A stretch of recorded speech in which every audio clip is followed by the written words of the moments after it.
আসসালামু আলাইকুম ওয়া রাহমাতুল্লাহি ওয়া বারাকাতুহু। আলহামদুলিল্লাহ, আলহামদুলিল্লাহি কাফা ওয়া সালামুন আলা মান লা নাবিয়্যা বা'দা, আম্মা বা'দ। ফাআউযু বিল্লাহি মিনাশ শাইতানির রাজীম। বিসমিল্লাহির রহমানির রহিম। কুল হাল ইয়াস্তাউল লাযীনা ইয়া'লামুনা ওয়াল লাযীনা লা ইয়া'লামুন। ওয়া ক্বালা রাসূলুল্লাহি সাল্লাল্লাহু আলাইহি ওয়াসাল্লাম, তালাবুল ইলমি ফারিদাতুন আলা কুল্লি মুসলিম। সাদাকাল্লাহুল আযীম। মাদ্রাসায়ে দারুস সুফা ছাত্র সংসদ কর্তৃক আয়োজিত আজকের এই বক্তৃতা, আজকের এই প্রতিযোগিতা সেমিনারে মঞ্চে উপবিষ্ট রয়েছেন আমার মাতার মুকুট সম্মানিত আসাতিজে কেরাম, এবং আমার সামনে উপবিষ্ট রয়েছেন সবুজ বাংলার প্রত্যন্ত দূর থেকে, সবুজ বাংলার প্রত্যন্ত অঞ্চল থেকে মৌমাছির স্বরূপ এলেম অর্জনকারী ছাত্র ভাইয়েরা। আমার পক্ষ থেকে শুভেচ্ছা ও অভিনন্দন। মাদ্রাসায়ে দারুস সুফা ছাত্র সংসদ কর্তৃক আয়োজিত আজকের এই প্রতিযোগিতা সেমিনারে আমাকে যে বিষয়টি নির্ধারণ করে দেওয়া হয়েছে, যে বিষয়টা সমাজ ও জাতির জন্য এতটুকু প্রয়োজন, যতটুকু প্রয়োজন একটি মাছের জন্য পানির, যতটুকু প্রয়োজন ধমনীর জন্য একটি স্পন্দন, অতটুকু প্রয়োজন একটি কওমি মাদ্রাসার। প্রিয় মুহতারাম হাজিরিন, কওমি মাদ্রাসা হলো ওই কওমি মাদ্রাসা যেই মাদ্রাসায় যেখানে রাসূল সাল্লাল্লাহু আলাইহি ওয়াসাল্লাম মক্কা নগরীতে দারুল আরকাম নামক স্থানে শিক্ষা দিয়েছিলেন। সেই শিক্ষাকে প্রচার ও প্রসার করার জন্য তিনি বেছে নিয়েছিলেন সুফা নামক স্থানকে। সেই সুফা নামক আঙিনা থেকে পরবর্তীতে তাবিন, তাবে তাবিন, আইম্মায়ে মুজতাহিদিন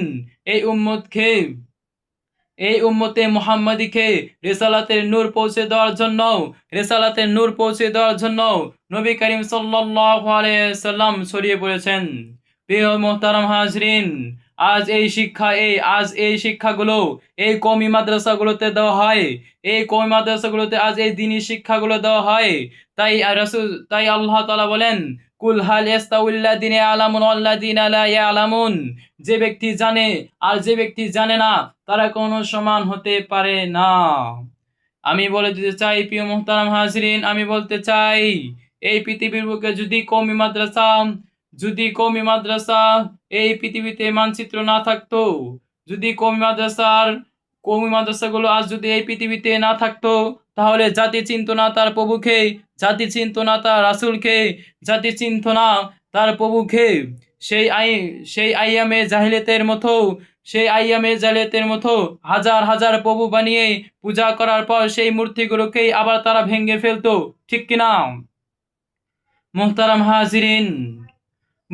হাজিরিন, তাই তো নবী করিম সাল্লাল্লাহু আলাইহি ওয়াসাল্লাম ইরশাদ করেন, তালাবুল ইলমি ফারিদাতুন আলা কুল্লি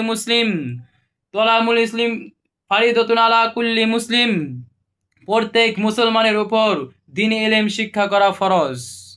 প্রিয় মুহতারাম হাজিরিন, আজ যদি পৃথিবীর বুকে কওমি মাদ্রাসাগুলো অবদান না থাকে, কওমি মাদ্রাসাগুলো না থাকতো, তাহলে জাতিকে উপহার দেওয়া যেত জেরিন মারমাদানির মতো বিজ্ঞানীকে, কিন্তু জাতিকে উপহার দেওয়া যেত না হযরত আল্লামা মাওলানা আশরাফ আলী থানভী রহমাতুল্লাহর মতো ব্যক্তিত্ব, হযরত মাওলানা হুসাইন আহমদ মাদানীর মতো ব্যক্তিত্ব। শিক্ষা দেওয়া যেত না, জাতিকে উপহার দেওয়া যেত না ইবনে শাইখুল হাদিস মামুনুলের মতো ব্যক্তিত্বকে। প্রিয় মুহতারাম হাজরিন, তাই আমি স্মরণ করে দিতে চাই সেই 1752 সালের ঘটনা, যখন কাফেররা, নাস্তিকরা মুসলমানদের উপর চালিয়েছিল নির্যাতন, জুলুম, তাদের উপর নেমে আসছিল স্টিম রোলার, তাদেরকে কারাবন্ধ করে রাখা হয়েছিল। প্রিয় মুহতারাম হাজিরিন, আজ যদি এই পৃথিবীর বুকে কওমি মাদ্রাসা অবস্থান না থাকতো, তাহলে কালো আইয়ামে জাহিলিয়াতের মতো মুসলমানেরা মুসলমানদেরকে সন্তান এবং পিতা সন্তান এবং স্ত্রী হারিয়ে সন্তান মুসলমানদেরকে সন্তান এবং সন্তান এবং মাতাকে হারিয়ে আজও এ রাস্তার মধ্যে বসে থাকতে হতো। তাই আমি বলতে চাই, তাই আমাদের উচিত প্রত্যেকটি জেলায় প্রত্যেকটি গ্রামে কওমি মাদ্রাসা আবশ্যক। প্রিয় মোহতারাম হাজরিন, আমি এই মঞ্চ থেকে সুস্পষ্ট ভাষায় বলে দিতে চাই, আমি এই মঞ্চ থেকে স্পষ্ট ভাষায় বলে দিতে চাই, যারা এই কওমি মাদ্রাসাগুলোকে ধ্বংস করার জন্য লেগে পড়েছ, এই কওমি মাদ্রাসাগুলোকে তোমরা ধ্বংস করার জন্য লেগে পড়েছ, আমি তাদেরকে এই মঞ্চ থেকে সুস্পষ্ট ভাষায় জানিয়ে দিতে চাই, তোমরা তোমাদের ধারণাকে পাল্টান, অতীত থেকে শিক্ষা গ্রহণ করুন। যারা দেখেছে অতীতে যারা আল্লাহ তাআলার সাথে রাসূল সাল্লাল্লাহু আলাইহি সাল্লামের সাথে কি করেছে, বিশ্বাসঘাত করেছে, রাসূল সাল্লাল্লাহু আলাইহি সাল্লামের সাথে বেয়াদবি করেছে, রাসূল সাল্লাল্লাহু আলাইহি সাল্লামের উপর পাথর নিক্ষেপ করেছে, তাদের অবস্থা কি হয়েছিল?